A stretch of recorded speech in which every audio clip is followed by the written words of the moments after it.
Hello, my lovelies. Today's teaser comes from Meridian by Amber Kizer.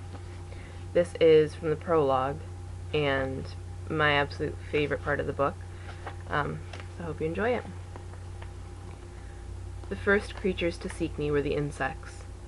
My parents cleaned the bassinet free of dead ants the morning after they brought me home from the hospital. My first word was dead.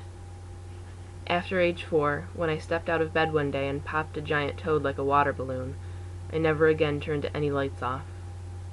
For all of my 6th year, I slept sitting up, thinking I'd spot the dying coming toward me. There were times when it felt like my insides were full of broken glass, times when the souls of the animals passing through me felt too big, too much. I'd open my eyes in the morning and peer into the glassy gaze of a mouse on my pillow. Death never became my comfortable companion. I didn't have nightmares about monsters. I wasn't afraid of a thing in my closet. In fact, there were many times when I wished they, the dying, would hide under my bed instead of burrowing into the pile of stuffed animals by my head. My mother hugged me, told me I was special. I'd like to think my parents weren't revolted by me, but I'll never forget the feelings apparent in the glances they exchanged over my head. Worry, fear, repulsion, concern. My first chore was to clean up the carcasses. My second was to make the bed. I'd don rubber gloves and pick the dead up. My hands grew calloused from digging so many graves. We ran out of room in the backyard by my 14th birthday. When I was too ill to do it, my dad stepped in and removed them, always with thinly veiled disgust. I trembled my way through the days, constantly sleep-deprived, chronically ill. My stomach always hurt.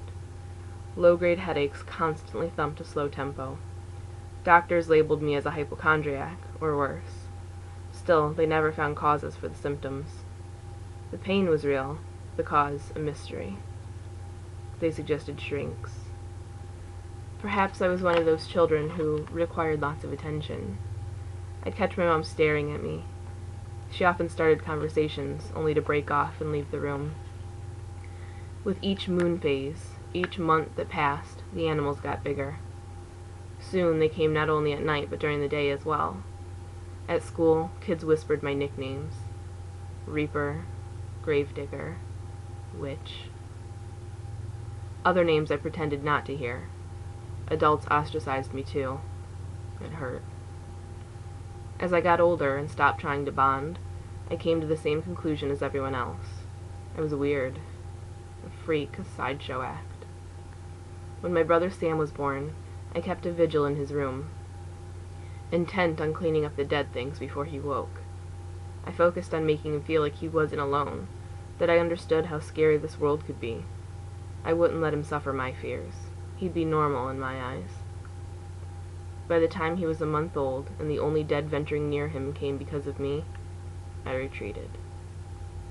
My parents pretended it didn't matter, that nothing ever died around me, that our backyard wasn't a cemetery. If anything, they acted like I had a talent, a gift. If we had any extended family, I didn't know them. The exception was my namesake, a great-aunt who sent me a birthday quilt every year. My world was, and is, me and death. It's a lonely place to live, but I thought things were getting better. My name is Meridian Sozu, and I was wrong. Meridian, Amber Kizer.